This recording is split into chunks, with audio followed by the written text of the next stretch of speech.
Hello friends, பச்சை பட்டாணி போட்டு சூப்பரான ஒரு குருமா பண்ணலாம் வாங்க.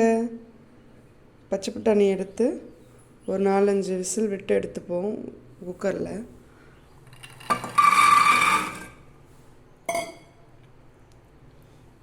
ஒரு கிளாஸ் தண்ணி ஊற்றி ஒரு 4-5 விசில் விட்டு எடுத்துப்போம். இப்போ பட்டாணி நல்லா வெந்துடுச்சு. வாங்க குருமா எப்படி பண்ணுறதுன்னு பார்ப்போம். அடுப்பில் கடாய் வச்சாச்சு. இப்போ கடாய் நல்லா சூடாகிடுச்சு. கொஞ்சம் எண்ணெய் ஆட் பண்ணிக்கலாம்.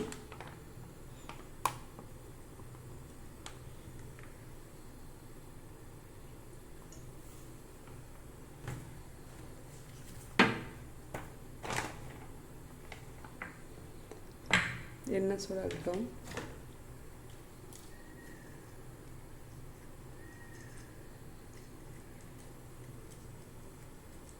எண்ணெய் கொஞ்சம் சூடாகிடுச்சு.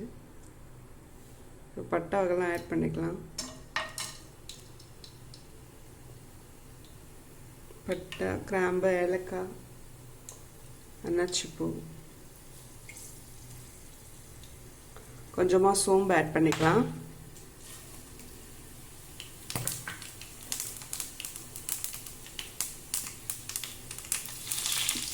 ரெண்டு பிரிஞ்சி இலை,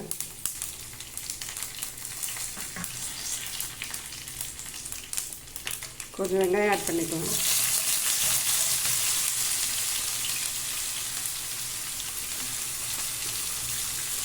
ஒரு வெங்காயம், நார்மல் சைஸ் வெங்காயம்.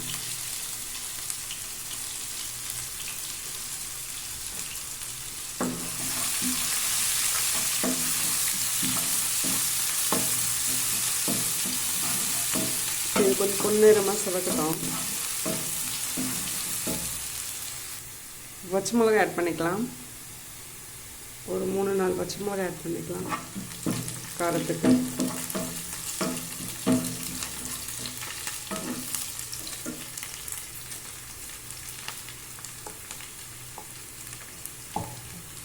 இது கூட இஞ்சி பூண்டு ஆட் பண்ணிக்கலாம்.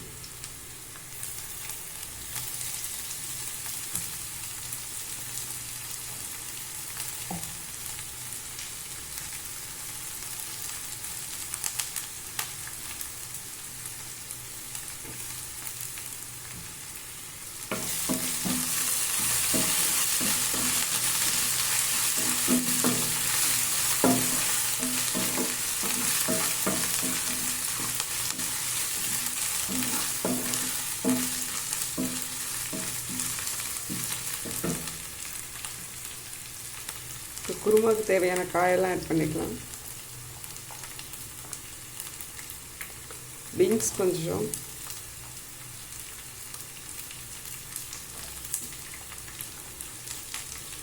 கேரட் கொஞ்சம்,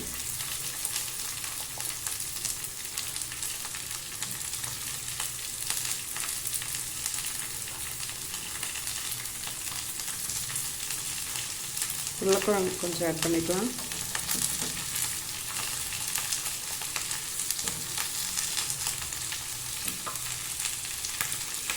எல்லாத்தையும் நல்லா வதக்கிட்டுக்கலாம்.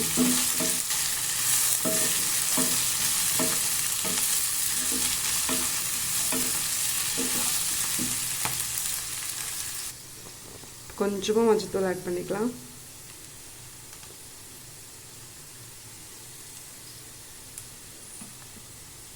கொஞ்சம் மிளகாத்தூள் ஆட் பண்ணிக்கலாம். இன்னும் ஆல்ரெடி நம்ம பச்சை மிளகா போட்டிருக்கோம், அதுவே போதும் காரத்துக்கு.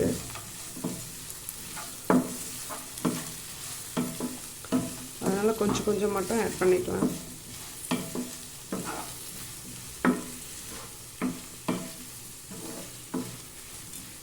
இப்போ காயெல்லாம் நல்லா வதங்கட்டும்.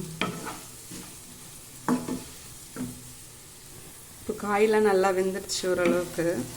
இப்போ இதுக்கு தேவையான தேங்காய் அரைச்சி ஊற்றிக்கலாம்.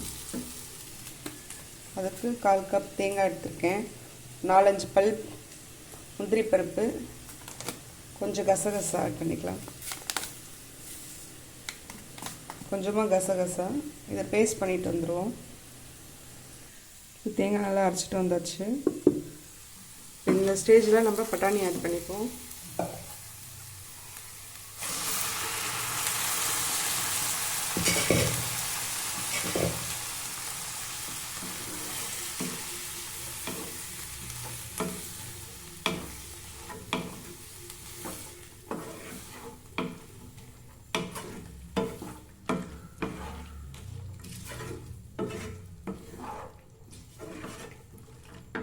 தண்ணியோட கொஞ்சம் இந்த காயெல்லாம் சேர்ந்து கொஞ்சம் வேகட்டும். ஆல்ரெடி பட்டாணி நல்லா வெந்துருச்சு. கொஞ்சமாக லைட்டாக இந்த கொஞ்சம் தண்ணி ஊற்றி கொதிக்க வைப்போம். இந்த ஸ்டேஜில் கொஞ்சம் குழம்புக்கு தேவையான உப்பு ஆட் பண்ணிப்போம்.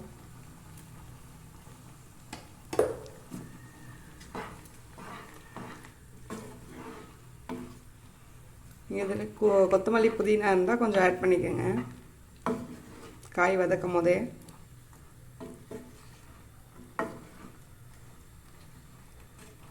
இப்போ இது ஒரு கொதி வரட்டும் நல்லா. குழம்பு நல்லா கொதிக்க ஆரம்பிச்சிச்சு. இந்த டைமில் தேங்காய் பேஸ்ட் ஆட் பண்ணிக்கலாம்.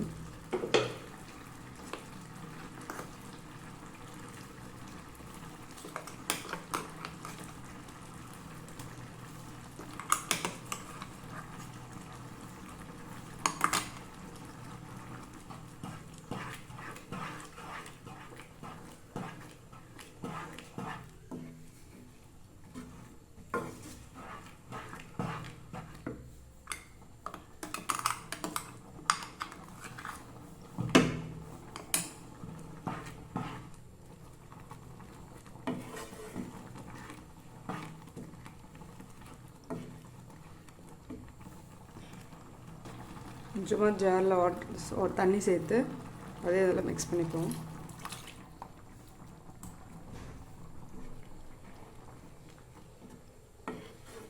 இந்த ஸ்டேஜில் நீங்கள் உப்பு பார்த்துட்டு செக் பண்ணிவிட்டு போட்டுக்கோங்க இன்னும் கொஞ்சம் வேணும்னா.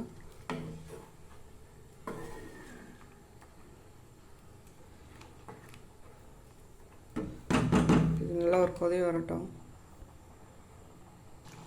பாருங்க குருமா சூப்பராக ரெடி ஆயிடுச்சு. நீங்களும் இதே மாதிரி செஞ்சு பார்த்து சாப்பிட்டுட்டு கமெண்ட்ஸில் சொல்லுங்கள் உங்கள் ஃபீட்பேக்கை. தேங்க்யூ ஃபார் வாட்சிங். Please support my YouTube channel. Subscribe my YouTube channel.